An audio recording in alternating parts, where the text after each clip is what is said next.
اولادیں بھی تابعدار ہوں گی، فرما برداری کریں گی۔ میں نے درس قرآن میں ایک بات کی تھی، ایک مولوی صاحب تھے، وہ ان کا بیٹا بازار سے گزر رہا تھا، تو اس کو اچانک آواز آتی ہے، اوے حرام زادے۔ اس کو بڑا غصہ آیا کہ میں امام مسجد کا بیٹا ہوں، لوگوں کو شرم نہیں آتی کہ مجھے حرام زادہ کہتے ہیں؟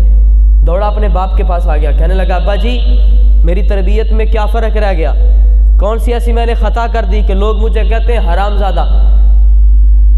وہ مولوی صاحب دوڑے اپنی بیوی کے پاس، وہ کہتا ہے کہ ذرا یہ تو بتا کہ اپنی امانت کے اندر خیانت تو نہیں کی تھی، میرے بیٹے کو لوگ حرام زادہ کیوں کہتے ہیں؟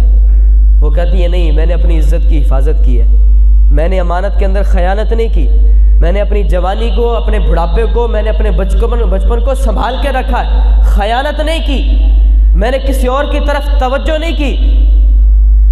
وہ کہتا ہے پھر کیا وجہ ہے کہ میرے بیٹے کو لوگ ایسے کہتے ہیں؟ وہ کہتی ہے مجھے اچھی طرح یاد ہے، بازار سے ایک بندہ فروٹ بیچ رہا تھا، آواز لگا رہا تھا مالٹے لے لو۔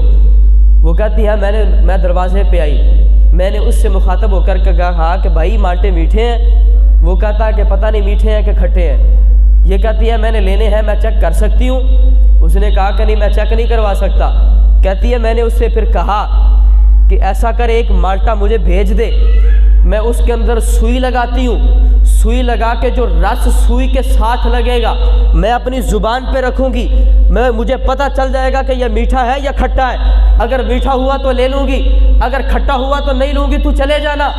وہ کہتی ہے کہ اس نے فروٹ بھیجا، اس نے وہ پھل بھیجا، میں نے اس کے اندر سوئی لگائی، سوئی لگا کے جو رس سوئی کے ساتھ لگا تھا اس کی قیمت میں نے نہیں ادا کی تھی، اس کے پیسے میں نے نہیں دیے تھے۔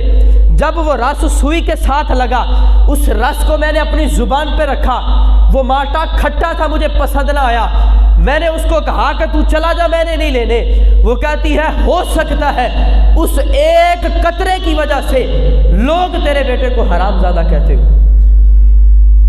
ہو سکتا ہے اس ایک قطرے کی وجہ سے جس کی قیمت میں نے نہیں ادا کی، ہو سکتا ہے وہ ایک قطرہ جو میں نے حرام کا اپنی زبان پہ رکھا، اپنے حلق میں اتارا ہے، ہو سکتا ہے اسی ایک قطرے کی وجہ سے لوگ آج تیرے بیٹے کو یہ طعنہ مارتے ہو۔